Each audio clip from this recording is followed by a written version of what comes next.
الحمد للہ رب العالمین والصلاة والسلام علی رسولہ الکریم اما بعد فاعوذ باللہ من الشیطان الرجیم بسم اللہ الرحمن الرحیم ولا تقف ما ليس لك به علم ان السمع والبصر والفؤاد كل اولئک کان عنہ مسئولا صدق اللہ العظیم وبلغنا رسولہ النبی الکریم یا رسول اللہ انظر حالنا یا حبیب اللہ اسمع قالنا اننی فی بحر غم مغرق خذ یدی ساحل لنا اشقالنا ان اللہ وملائکتہ یصلون علی النبی یا ایہا الذین آمنوا صلوا علیہ وسلموا تسلیما الصلاة والسلام علیکہ یا سیدی یا رسول اللہ الصلاة والسلام علیکہ یا سیدی یا نبی اللہ وعلا آلکہ واصحابکہ یا سیدی یا رحمت للعالمین۔ اللہ رب العزت کی حمد و ثنا حضور نبی کریم حضرت محمد مصطفیٰ صلی اللہ علیہ وبارک وسلم کی ذات بابرکات پر ہدیہ درود شریف کے بعد اللہ تبارک و تعالی نے قرآن مجید میں ارشاد فرمایا وَلَا تَقْفُ مَا لَيْسَ لَكَ بِهِ عِلْمٌ إِنَّ السَّمْعَ وَالْبَصَرَ وَالْفُؤَادَ كُلُّ أُولَئِكَ كَانَ عَنْهُ مسئولا، کہ اس بات کے پیچھے نہ پڑو جس کا تمہیں علم نہیں ہے، بے شک کان، آنکھ اور دل ہر چیز سے سوال کیا جائے گا۔ اس آیت کریمہ میں اللہ تبارک و تعالیٰ نے ایک اصول بیان فرما دیا کہ جس بات کا علم نہیں ہے اس کے پیچھے نہیں پڑنا۔ تو اب یہ اصول کس کس جگہ پر لگتا ہے تو علماء کرام نے اس کے مختلف معنی اور مطالب بیان فرمائے ہیں۔ وَلَا تَقْفُ مَا لَيْسَ لَكَ بِهِ عِلْمٌ، کہ اس بات کے پیچھے نہ پڑو جس کا تمہیں علم نہیں ہے۔ اس کا جو پہلا معنی بیان کیا ہے علماء کرام نے وہ یہ ہے کہ جھوٹی گواہی مت دو، یعنی جو دیکھا نہیں یہ نہ کہو کہ میں نے دیکھا ہے، جو سنا نہیں یہ نہ کہو کہ میں نے سنا ہے، اور جو نہیں جانتے یہ نہ کہو کہ میں جانتا ہوں۔ اللہ تبارک و تعالیٰ نے ارشاد فرمایا وَاجْتَنِبُوا قَوْلَ الزُّورِ، جھوٹی بات سے اجتناب کرو۔ صحابہ اکرام نے عرض کی یا رسول اللہ صلی اللہ علیہ وسلم ہمیں کبیرہ گناہوں کے متعلق ارشاد فرمائیے، تو نبی کریم صلی اللہ علیہ وآلہ وسلم نے ارشاد فرمایا میں تمہیں سب سے بڑے کبیرہ گناہ کے متعلق نہ بیان فرماؤں؟ تو صحابہ نے عرض کی یا رسول اللہ بتائیے، تو نبی کریم صلی اللہ علیہ وآلہ وسلم نے ارشاد فرمایا جھوٹی گواہی دینا سب سے بڑا کبیرہ گناہ ہے۔ وَلَا تَقْفُ مَا لَيْسَ لَكَ بِهِ عِلْمٌ، اس بات کے پیچھے نہ پڑو جس کا تمہیں علم نہیں ہے۔ اس کا دوسرا معنی علماء کرام نے بیان فرمایا کہ بے علم مسئلے نہ بتائے جائیں، یعنی جس مسئلے کا تم کو پتہ نہیں ہے وہاں پر اپنی عقل کے گھوڑے نہ اڑائے جائیں۔ حضرت عبداللہ بن عباس رضی اللہ عنہ فرماتے ہیں نبی کریم صلی اللہ علیہ وآلہ وسلم نے ارشاد فرمایا جو بندہ بغیر علم کے قرآن کی تفسیر کرتا ہے وہ اپنا ٹھکانہ جہنم میں بنا لے۔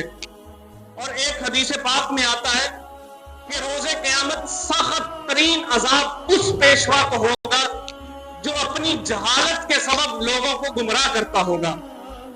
اور اگر کسی بندے نے کسی دوسرے بندے کو غلط مسئلہ بتا بھی دیا ہے اور بعد میں پتہ چلا کہ یہ تو میں نے گناہ کر لیا، صحیح مسئلہ تو ایسے نہیں تھا، تو پھر توبہ کے ساتھ ساتھ شرعی رہنمائی لے کر متعلقہ شخص تک درست مسئلہ کو پہنچانا بھی ضروری ہے۔ مشہور صحابی رسول حضرت ابو ہریرہ رضی اللہ عنہ فرماتے ہیں کہ میں نے نبی کریم صلی اللہ علیہ وآلہ وسلم کی اقتداء میں عشاء کی نماز ادا کی۔ جب میں واپس جا رہا تھا تو راستے میں نے ایک عورت کو دیکھا، جو چادر کے اندر لپٹی ہوئی تھی اس نے مجھے آواز دی کہ اے ابو ہریرہ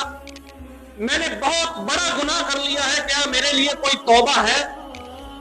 تو حضرت ابو ہریرہ فرماتے ہیں میں نے اس عورت سے گناہ کی تفصیل پوچھی، اس عورت نے مجھے گناہ کی تفصیل بتائی، تو میں نے کہا کہ تو خود بھی ہلاک ہوئی اور دوسروں کو بھی ہلاکت میں ڈالا،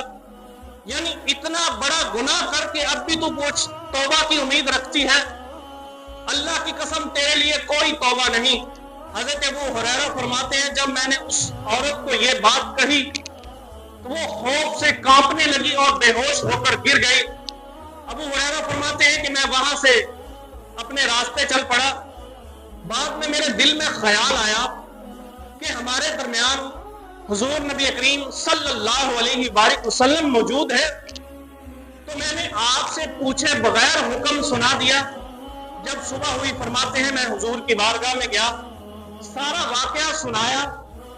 تو حضور نبی کریم صلی اللہ علیہ وآلہ وسلم نے ارشاد فرمایا ابو ہریرہ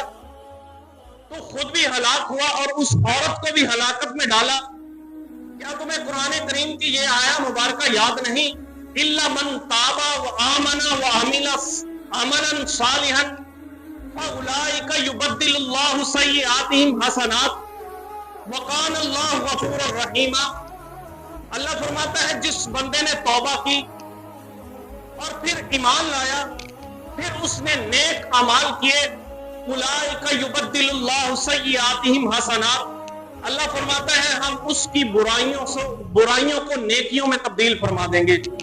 اور اللہ تبارک و تعالی بخشنے والا اور رحم فرمانے والا ہے۔ حضرت ابو ہریرہ فرماتے ہیں جب میں نے یہ اس آیت مبارکہ کو سنا تو میرے اوپر اتنا احساس ہوا، مجھے اپنی غلطی کا اتنا احساس ہوا کہ میں مدینے کی گلیوں میں آوازیں دینے لگا کہ وہ عورت جس نے رات کو مجھ سے مسئلہ پوچھا تھا وہ کہاں ہے؟ فرماتے ہیں سارا دن میں مدینے کی گلیوں میں آوازیں دیتا رہا، جب شام ہوئی رات ہوئی تو وہ عورت اسی جگہ پر مجھے کھڑی ہوئی ملی، تو میں نے اس عورت کو یہ آیت مبارکہ پڑھ کر سنائی۔ وہ عورت خوشی کے مارے اتنی خوش ہوئی، وہ عورت اس نے خوشی کے مارے کہا کہ میرا فلاں باپ ہے، میں نے اپنے گناہوں کے کفارے کے ساتھ وہ راہ خدا میں دے دیا۔ تو اس عمل سے، اس حدیث پاک سے ہمیں یہ سبق ملتا ہے کہ جب غلط بات، غلط مسئلہ اگر کسی کو بتایا جائے، بعد میں پتہ چلے کہ مسئلہ ایسے نہیں بلکہ دوسری طرح تھا، تو پھر صرف توبہ کر لینا ہی کافی نہیں بلکہ اس متعلقہ شخص پر اس کو جا کر درست مسئلے کی وضاحت کرنا بھی ضروری ہے۔ وَلَا تَقْفُ مَا لَيْسَ لَكَ بِهِ عِلْمٌ، اس کا تیسرا معنی جو علماء کرام نے بیان فرمایا ہے، حضرت عبداللہ بن عباس فرماتے ہیں اس کا معنی یہ ہے کہ جھوٹے الزام مت لگاؤ، یعنی اپنی غلطی دوسروں کے سر پر مت ڈالو۔ قرآن کریم میں کسی جگہ پر یہ نہیں آیا کہ جو تمہیں تکلیف پہنچی ہے، جو تمہیں رنج پہنچا ہے، جو تمہیں بیماری پہنچی ہے، تمہیں پریشانی پہنچی ہے، یا تمہاری پیداوار میں کمی ہوئی ہے، یہ فلاں بن فلاں کی وجہ سے ہوئی ہے، بلکہ یہ ضرور آیا ہے، اللہ تبارک و تعالیٰ فرماتا ہے وَمَا أَصَابَكُم مِّن مُّصِيبَةٍ فَبِمَا كَسَبَتْ أَيْدِيكُمْ، اور جو بھی تمہیں مصیبت پہنچتی ہے وہ تمہارے ہاتھوں کے کمائے ہوئے اعمال کی وجہ سے پہنچتی ہے۔ یعنی اس بات سے ہمیں معلوم ہوا کہ جو بھی مصیبتیں آتی ہیں، بندے کو پریشانیاں آتی ہیں، وہ زیادہ تر بندے کے اپنے اعمال ہی ہوتے ہیں جو بندے نے کیے ہوتے ہیں، اور بعض دفعہ وہ اللہ کی طرف سے بندے پر آزمائش بھی ہوتی ہے، اور اللہ تبارک و تعالیٰ فرماتا ہے وَيَعْفُو عَنْ كَثِيرٍ، اور بہت کچھ تو ہم معاف کر دینے والے ہیں۔ اللہ تبارک و تعالیٰ نے ارشاد فرمایا مَن يَعْمَلْ سُوءًا يُجْزَ بِهِ، جو بندہ برائی کرے گا اس بندے کو اس کا بدلہ دیا جائے گا۔ حضرت ابو بکر صدیق رضی اللہ عنہ نے اس آیت پاک کی وضاحت حضور نبی کریم صلی اللہ علیہ وآلہ وسلم سے پوچھی، کیا ہر برائی کا، ہر عمل کا بدلہ دیا جائے گا؟ تو حضور نبی کریم صلی اللہ علیہ وآلہ وسلم نے ارشاد فرمایا ابو بکر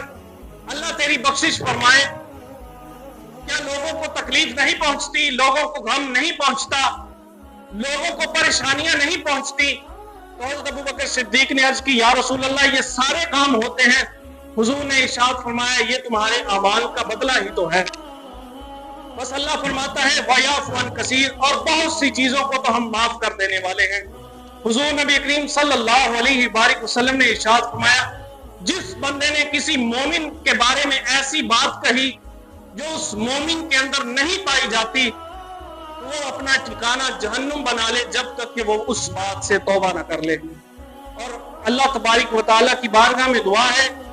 کہ ہمیں مثبت سوچ رکھنے کی توفیق عطا فرمائے، بدگمانیوں سے بچنے کی توفیق عطا فرمائے.